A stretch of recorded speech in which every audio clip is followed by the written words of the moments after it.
One album, and critics said they were the next Queen. But no one ever heard from them again. Another band influenced Metallica and still couldn't land a record deal in the US. While some acts were filling stadiums, these bands stayed in the shadows, with songs just as powerful, or even better. This isn't a list of curiosities. It's 15 bands that came inches from glory and watched it slip away. Some left their mark on legendary musicians. Others simply deserve much more. But they all have one thing in common: unfair oblivion.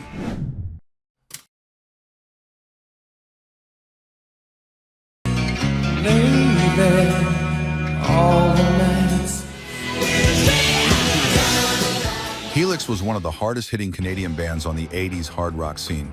Formed in Ontario in the 1970s, their international recognition began to grow with the release of their album No Rest for the Wicked in 1983, which featured tracks like Heavy Metal Love. While they gained a degree of notoriety in Canada and parts of the United States, their global reach remained limited. Their most iconic single, Rock You, almost didn't make it onto their 1984 album Walkin' the Razor's Edge. Label executives thought the song was too simple, but it ended up becoming a fan anthem within the genre. Despite its catchy sound and tours with major acts like Kiss and Quiet Riot, the industry never gave them the full push they needed. Throughout the 1980s, Helix stayed active, consistently releasing albums and maintaining a loyal fan base. However, the oversaturated glam metal market and lack of promotional support from their labels kept them from reaching the level of success many of their contemporaries eventually achieved.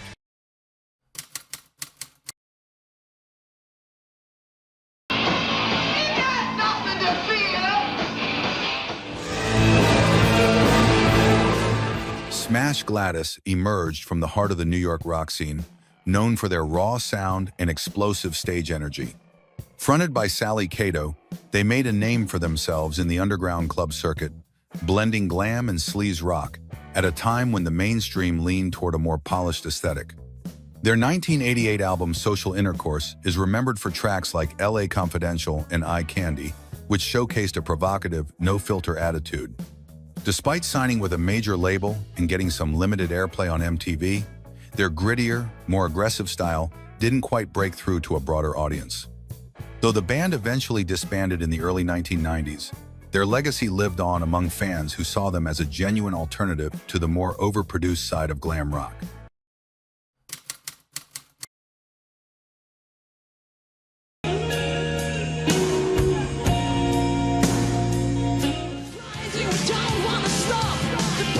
Kingdom Come was a band that suffered as much from their talent as from their sonic resemblance to Led Zeppelin. Founded by vocalist Lenny Wolf in 1987, they quickly gained attention with their self-titled debut album in 1988, which featured the hit Get It On. Their powerful sound and polished production earned them a spot on the Monsters of Rock tour, sharing the stage with Scorpions and Van Halen. But the relentless comparisons to Zeppelin, fueled heavily by the press, eventually worked against them.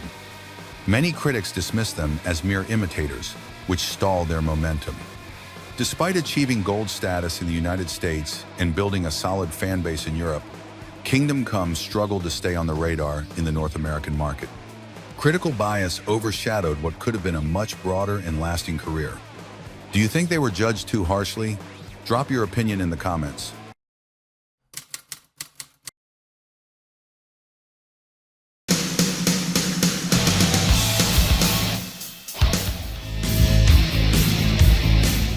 Hailing from Arizona, Icon emerged in the early 1980s with a guitar-driven sound and a stadium-worthy stage presence.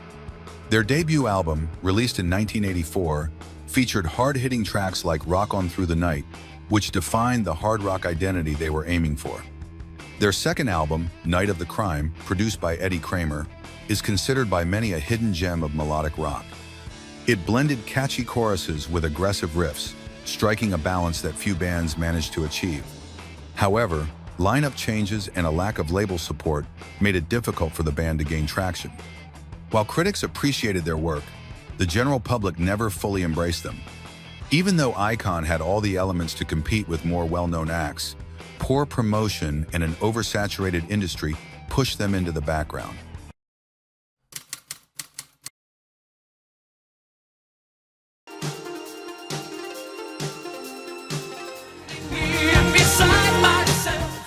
Saga was a Canadian progressive rock band that achieved major success in Europe but never managed to break through in the US market. Their blend of synth-driven arrangements, complex guitar work, and conceptual lyrics was especially well received in countries like Germany, where they played to stadium-sized crowds. The song On the Loose, from their album Worlds Apart, received some rotation on MTV, giving them a degree of visibility in North America. Still, the media struggled to categorize their sound, which hovered between progressive rock and technical pop. That ambiguity led many radio stations to exclude them from regular playlists. Saga continued to release albums consistently, maintaining a high level of technical quality, with musicians highly respected in the prog rock scene. Their lack of recognition in key English-speaking markets remains one of the great overlooked stories of the decade.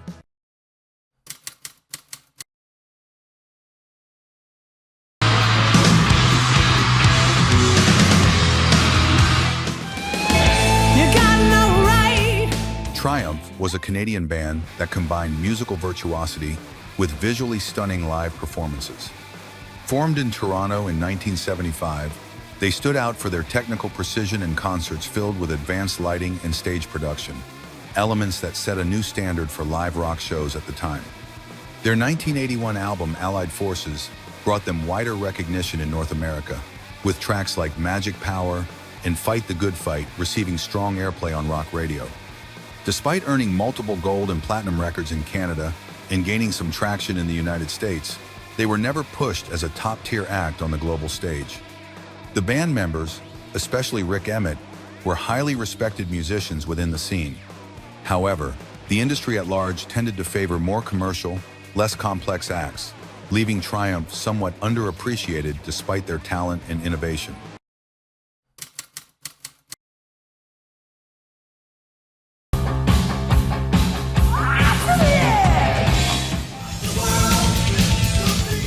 Kick-Axe was a Canadian band that blended power, melody, and the perfect aesthetic for the mid-80s hard rock scene. Their 1984 album Vices drew some attention with tracks like Heavy Metal Shuffle, earning them spots on tour with Judas Priest and Scorpions. Despite having a sound tailored for stadiums, their promotion remained limited. Their music even appeared on soundtracks like Transformers, the movie, which gave them some exposure, but it wasn't enough to launch them into stardom. Label decisions and the fierce competition of the era left them in the shadows of more commercially favored acts. George Christen's vocal talent and the group's instrumental strength were clear in their live shows, but without real investment in marketing and distribution, Kick-Axe never received the global recognition that many of their contemporaries enjoyed.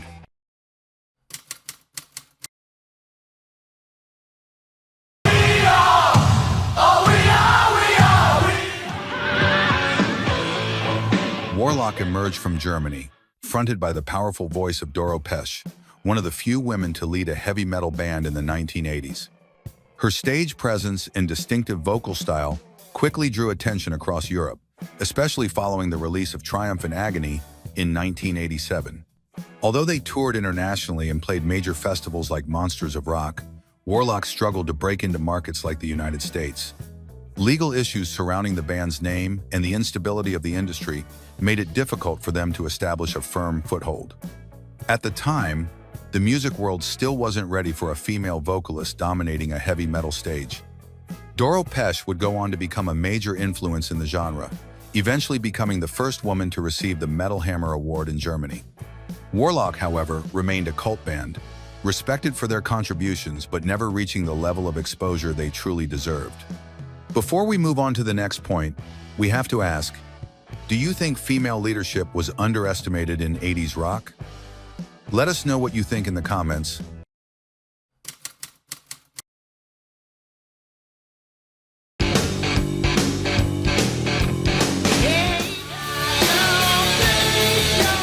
Bullet Boys burst onto the scene in the late 1980s with an explosive energy that drew clear comparisons to Van Halen.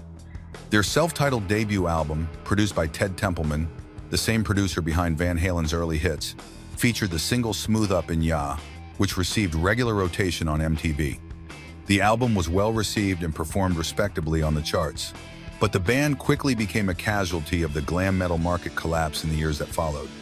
Expectations were high, but a combination of genre oversaturation and internal tensions led to a swift decline in momentum.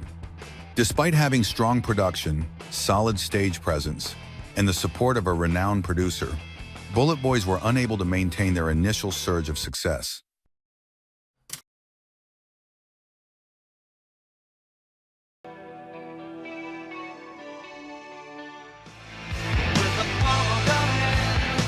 Zebra was a band out of New Orleans that made a strong impression with their 1983 debut album, which became one of the best-selling debuts in Atlantic Records history. With tracks like Tell Me What You Want and Who's Behind the Door, they showcased a unique blend of melody, technical skill, and raw power. Despite their strong start, Zebra struggled to maintain the industry's attention. Their second album, No Tellin' Lies, failed to make the same impact, and a lack of radio and MTV support distanced them from the general audience. The label also failed to back them at a critical time, just when they needed the push to solidify their success.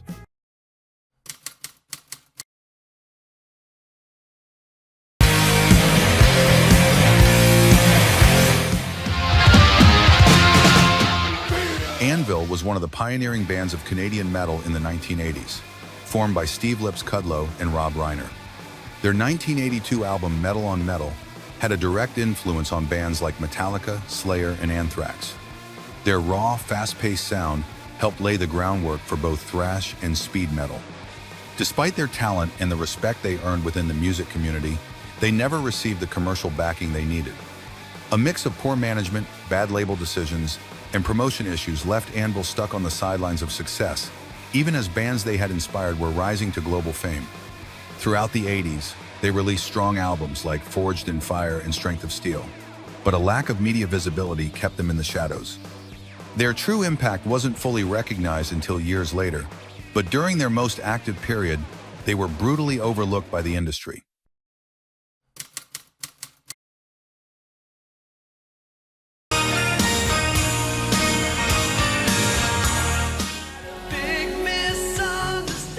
Black and Blue emerged from Portland in the early 1980s with a high-powered, well-produced glam metal sound. Their debut album was strong enough to catch the attention of Gene Simmons of Kiss, who went on to produce several of their records. Tracks like Hold On to 18 and Miss Mystery delivered a catchy, accessible sound, tailor-made for the MTV market.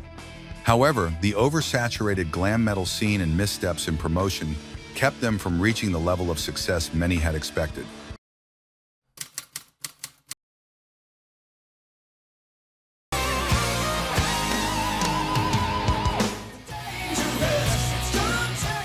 Y&T, hailing from California, were one of the most consistent hard rock bands throughout the 1980s. Led by Dave Meniketti, they delivered anthems like Summertime Girls and Mean Streak, known for their straightforward sound and melodic guitar solos. Despite touring with major acts like Ozzy Osbourne, AC, DC, and Mötley Crüe, Y&T never managed to secure lasting international success. Their challenge wasn't quality, it was the lack of a breakout hit to push them to the next commercial tier.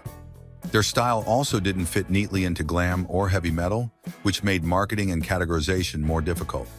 Throughout the 80s, they released multiple albums that were well received by fans and critics alike, but they were consistently underrated by the media.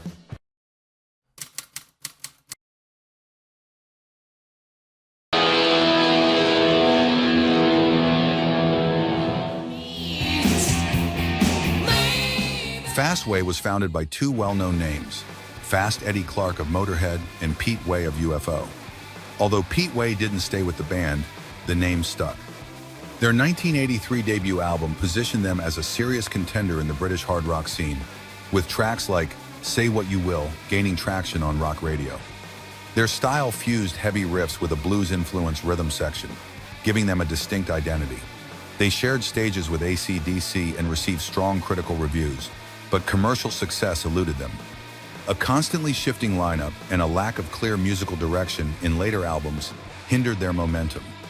Vocalist Dave King brought a powerful and versatile voice, but the project never found sustained momentum.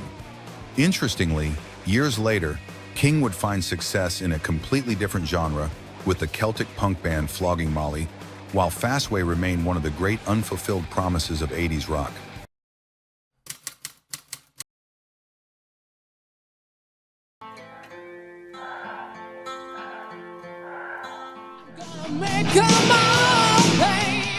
Lizzie Borden emerged as a theatrical force in the American heavy metal scene. Their style blended makeup, stage blood, and a horror-inspired performance, quickly earning them a reputation. Their 1986 album, Menace to Society, showcased a band with tight compositions and a distinct stage presence. The press often focused more on their visual spectacle than on their musical quality. While they were frequently compared to Alice Cooper, Lizzie Borden had a more technically driven approach to instrumentation and a powerful, wide-ranging vocal style. They played international tours and major festivals, but controversy surrounding their image limited their commercial opportunities. And there you have it, a list that proves not everything that shines in 80s rock made it to the big stage. These bands had it all: talent, attitude, and insanely catchy songs. But because of industry decisions, lack of support, or just plain bad luck, they stayed under the mainstream radar. That doesn't make them any less valuable. It makes them even more special to those of us who found them. Now it's your turn. Did you know all the bands on this list? Who would you add as a brutally underrated act from the 80s? We're putting together a part 2 with your hidden gems, so drop your picks in the comments. We read every one. If you enjoyed this trip through time, don't forget to leave a like, subscribe, and hit the bell so you don't miss what's coming next. We'll see you in the next video, where the music lives on forever.